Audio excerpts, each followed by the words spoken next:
Bismillahirrahmanirrahim. Assalamualaikum warahmatullahi wabarakatuh. Welcome back again in my YouTube channel Adam Farisal. Seperti biasa, mengingatkan juga bagi yang belum subscribe dulu, dan juga bagi yang belum tersenyum, tersenyum dulu hari ini. Walaupun banyak kesibukan, tapi sempatkan dulu untuk tersenyum ya, karena senyum itu penting gitu ya. Baik, kita langsung pada materinya. Eh, Lanjutan dari video sebelumnya, karena kita di dalam pengantar bisnis atau introduction of business itu bersistem ya, berlanjut gitu ya. Jadi kita bab per babnya itu dibuat videonya. Walaupun semua videonya tidak semua mengcover semua materinya, tapi setidaknya at least menjelaskan sedikit lah gitu ya, pengantar lah dalam setiap babnya.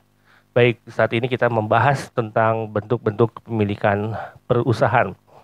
Jadi sudah tahu bisnisnya apa, lingkungannya seperti apa, bagaimana kondisi ekonominya, kondisi sosial, budayanya dan sebagainya. Karena kita bisnis, kita harus memahami juga bentuk-bentuk seperti apakah yang bisa kita create gitu ya, atau misalkan kita pilih untuk itu gitu ya. Karena kita adalah pelaku bisnis, maka kita butuh medianya untuk itu gitu ya. Karena setiap bentukan itu memiliki kebaikan juga dan kekurangan masing-masing gitu. Nanti Anda bisa lebih jelas lagi baca di modul tersebut gitu ya. Saya hanya menjelaskan secara globalnya saja. Nah, ada bentuk-bentuk perusahaan di Indonesia gitu ya. Ini Anda option gitu ya. Ada pilihan juga gitu ya. Anda harus memahami juga. Jadi nanti kalau ditanya seperti apa perusahaannya, Anda sudah lebih tahu, lebih paham lagi seperti apa dari segi definisinya, ciri-cirinya dan sebagainya.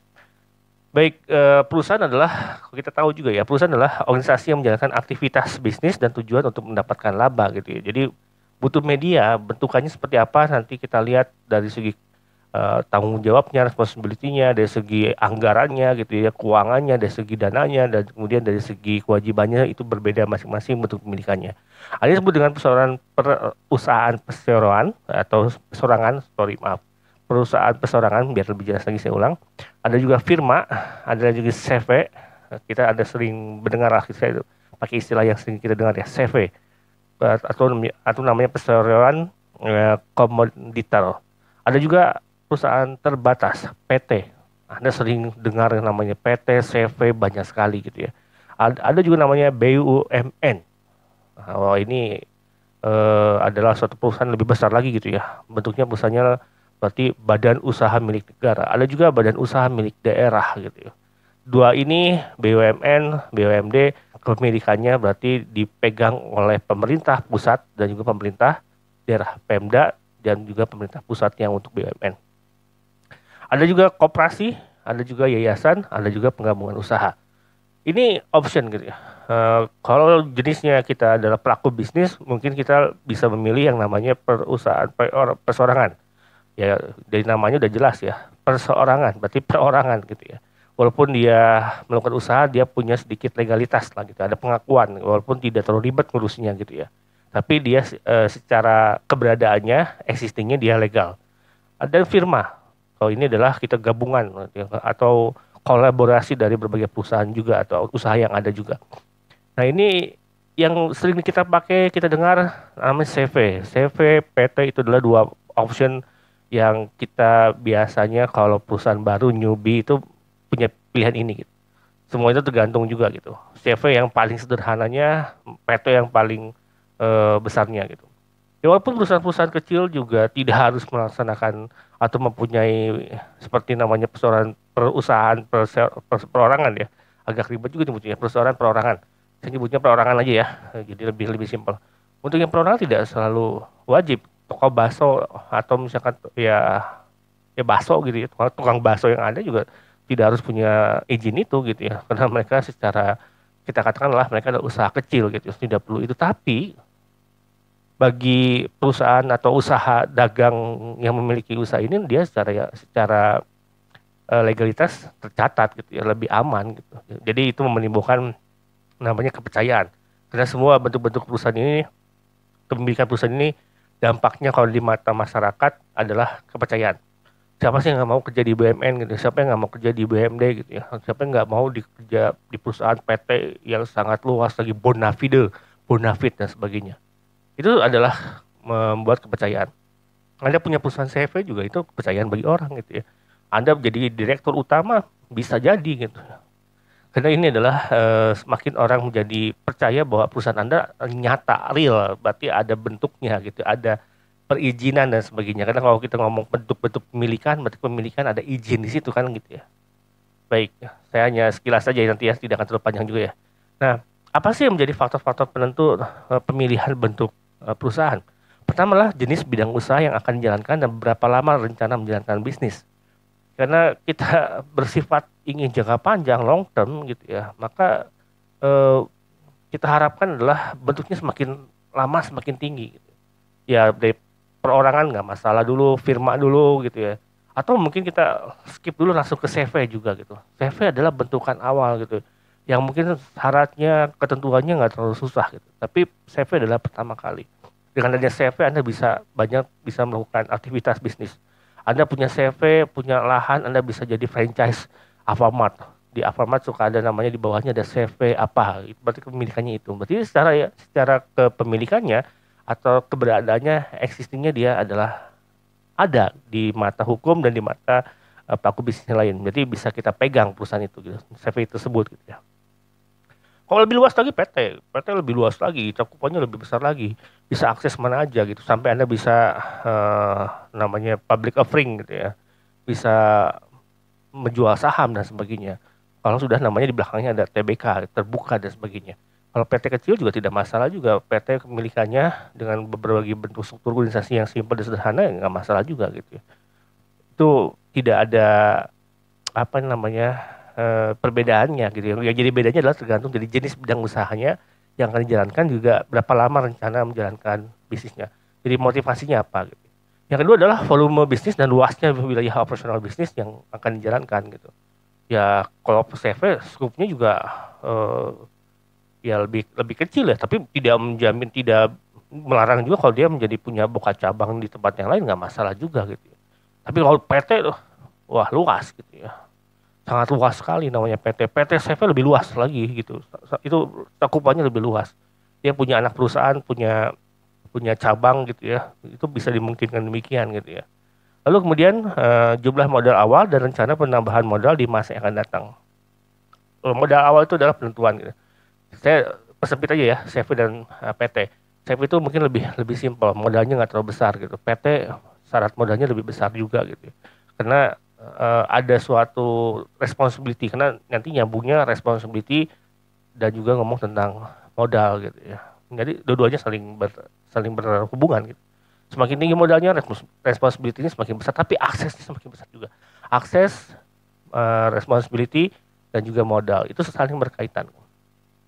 Jadi kalau misalkan di awal nggak punya kuat dana, CV dulu deh, nggak masalah gitu ya. Tapi kalau Anda sudah kuat, kemudian Anda ingin jadi direktur, punya owner perusahaan, bikin PT gitu ya. Ya saran saya kalau Anda menonton ini film, rekomendasinya startup lah, film Korea gitu ya. Itu salah satu bagaimana melakukan pendirian usaha juga gitu ya. Ingin dilegalkan, mereka buat usahanya gitu. Lalu kemudian pembagian tanggung jawab dan keuntungan laba dalam bisnisnya. Itu tadi responsibility lagi gitu. Jadi tergantung pembagiannya juga gitu. Nanti makin besar ya makin ribet.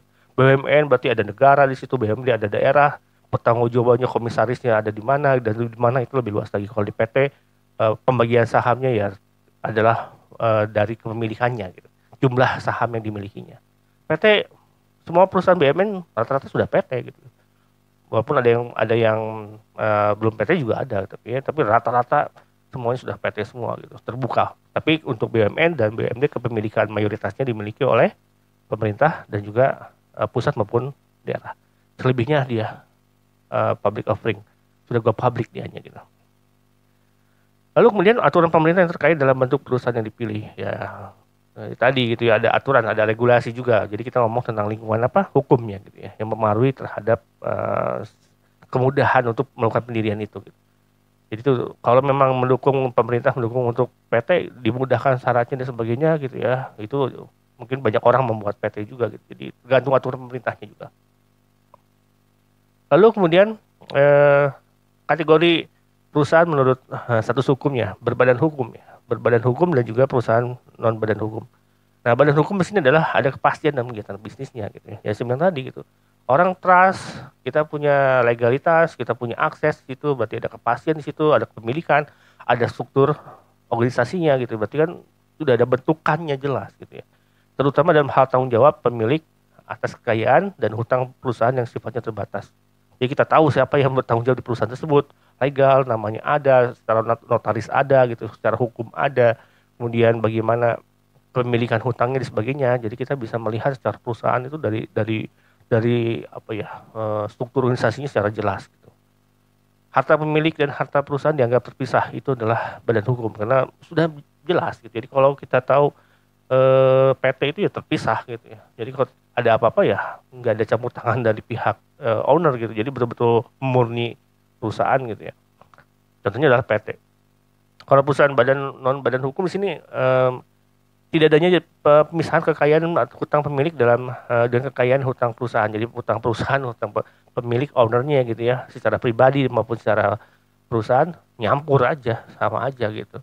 Jadi kalau misalkan operasionalnya ya bisa pakai dompet, isi dompet pribadi juga gitu ya. Lalu kemudian pemilik perusahaan harus menjaminkan harta kekayaan pribadinya untuk menutupi hutang-hutang perusahaan. Ketika kalau misalkan bangkrut, dikatakan pailit, maka yang jalan adalah akan diambil adalah harta-harta pribadi gitu ya. Contohnya apa? Ya kayak perusahaan perorangan, firma, kemudian CV. CV punya berbadan hukum, cuma badan hukumnya sini beda ya. Kalau ini ngomong badan hukum yang berlandaskan tentang ekonominya, nilai value-nya gitu. Kalau misalkan PT, dia ekonominya terjamin, ekonomi modal maksudnya ya, kapitalnya terjamin dan juga pemilikannya terjamin. Kalau CV, kepemilikannya terjamin gitu, walaupun mungkin kepemilikan secara modalnya atau ekonominya terpisah gitu ya. Tapi kalau Anda mau buat usaha dan kuat secara strukturnya jelas, manajemennya baik gitu ya, PT yang lebih baik direkomendasikannya gitu. Lebih gampang mudahnya gitu. Syaratnya gampang-gampang aja, nggak sulit-sulitnya juga gitu ya. Apalagi sekarang banyak sekali agensi yang menawarkan itu gitu ya. Kemudian bentuk-bentuk pemilikan perusahaan seperti apa? Eh, yang ada namanya CV tadi, ada perorangan dulu gitu ya. Ada lagi firma, kemudian saya jelasin secara tadi ya, secara umum aja ya, ada CV juga. Ini juga yang sudah mulai menjadi lebih jelas lagi dan sebagainya gitu ya. Dan ada notaris juga di situ juga, ada kemudian ada pendirian, ada siup dan sebagainya, ada nilai kontraknya, PK-nya dan sebagainya itu di CV-nya. Kemudian ada lagi namanya PT, itu lebih jelas lagi, ada strukturisasinya gitu ya. Mungkin kalau Anda mau melakukan penelitian atau misalkan magang, ya mungkin masuknya ke PT karena dia punya sistemnya lebih jelas juga gitu ya. Walaupun PT CV nggak masalah, tapi kan kalau di PT dia strukturisasinya jelas. Ada RUPS-nya, ada Dewan Komisaris, ada Dewan Direksi dan sebagainya gitu. Dan PT ini adalah yang berbadan hukum gitu ya. Yang definisinya adalah PT adalah badan hukum yang merupakan persekutuan modal, yang berarti persekutuan modalnya dimiliki oleh beberapa orang kan gitu ya. Jadi investornya ada juga gitu ya, yang tergantung dari nilai modal yang ditanam di perusahaan tersebut. Yang didirikan berdasarkan perjanjian, adanya legalitas, dan melakukan kegiatan usaha dengan modal dasar yang seluruhnya terbagi dalam berbentuk saham. Undang-Undang Nomor 40 garis miring 2007 tentang perseroan terbatas atau PT. Jadi kalau saham itu ya nanti akan dibagi dividennya ketika misalkan dalam RUPS, rapat umum pemegang saham gitu. Itu pemegang kekuasaan yang tinggi karena itu yang menjadi rekomendasinya lah gitu ya. Apakah pergantian direksi dan sebagainya itu di situ semua. Ya, kalau filmnya rekomendasinya apa? Kayak Kim Tan ya, The Heirs itu ada tentang pemilikan saham juga. Ada Dewan Komisaris di situnya, komisaris yang membawahi lebih ke dalam struktur yang paling tinggi di situlah. Kemudian BOD-nya, Board of Director-nya, Dewan Direksi dan sebagainya. Anda bisa baca lagi untuk keunggulan maupun kelemahannya gitu ya. Ya kalau ngomong responsibility berarti di situ ada pajak ya. Sama tadi CV, PT gitu. Itu semua tergantung ada itunya gitu. Komposisinya, responsibility, ada pajak gitu ya, ada tanggung jawabnya, ada pajaknya, ekonominya, secara modal maupun aksesnya. Ya kalau PT ya pajaknya mau lebih besar lagi karena pemilikannya, jumlah uangnya nominalnya pun lebih besar juga gitu. Syaratnya juga sekarang ya walaupun relatif lebih lama dibanding CV, tapi sekarang pemerintah sedang menggiat-giatkan untuk itu gitu ya, lebih cepat sekarang. Ya ini yang berikutnya BUMN. BUMN adalah pemerintah memiliki kedudukan paling tinggi sebagai pemegang saham atas modal badan usahanya. Jadi pemerintah karena dia menguasai hajat hidup orang banyak gitu ya, makanya dia menguasai itu gitu. Jadi pemerintah butuh suatu badan hukum, suatu perusahaan yang menjalankan bagaimana mengatasi perusahaan-perusahaan mengatasi apa ya, saya bilang itu ya memanage aset-aset negara lah gitu atau memanage hajat hidup orang banyak seperti PLN, air gitu, PDAM. Walaupun PDAM itu adalah sekarang sudah berkembang lagi gitu ya. Yang pasti sih PLN, PT PLN, Telkom dan sebagainya gitu ya. Itu adalah perusahaan yang besar ya. Mungkin Anda harapannya ingin kerja di BUMN dan sebagainya gitu. Itu salah satu karena dia secara modal berarti kan dibiayai atau ada anggarannya dalam APBN gitu ya, APBD dan sebagainya gitu. Jadi udah lebih kuat, lebih settle gitu ya. Ya pengawasannya sebagainya, ya pengawasan BUMN itu ya ada di bawah, ada KPK-nya, ada Departemen Keuangan sebagai auditnya gitu. Lebih luas lagi gitu, Kementerian Keuangan, Kementerian Pajak, kemudian sebagainya lah. Oke, jadi ini definisi tentang BUMN tadi gitu ya. Ada alasan kenapa tadi saya bilang kenapa pemerintah butuh perusahaan yang nggak bisa dilakukan oleh swasta karena berhubungan dengan hajat hidup orang banyak, maka didirikanlah BUMN. Itu aja ya, mungkin ini bisa sampaikan ya, nanti Anda bisa baca lagi ke depannya juga gitu ya. Gampang lah, lebih mudah memahaminya. Anda pahami dulu strukturnya seperti apa, nanti kelihatan polanya seperti apa juga gitu ya. Harapan saya Anda lebih karena ini sedikit hafalan, sedikit hafalan. Jadi Anda harus mengetahui, jangan sampai nanti ditanya BUMN apa, bedanya dengan BUMD apa gitu ya. Anda nggak tahu juga makhluk apakah PT itu, makhluk apakah CV itu gitu ya. Sekarang sudah harus lebih hatam lagi, lebih paham lagi. Oke, itu pengantar dari saya. Silakan Anda pelajari lagi, silakan Anda perkuat lagi literasi Anda juga untuk tetap semangat belajar juga. Terima kasih. Kita tunggu lagi next videonya. Kalau ada pertanyaan silahkan. Oh iya, kalau ada pertanyaan silahkan Anda kasih komentar. Jangan lupa like-nya ya. Terima kasih. Assalamualaikum.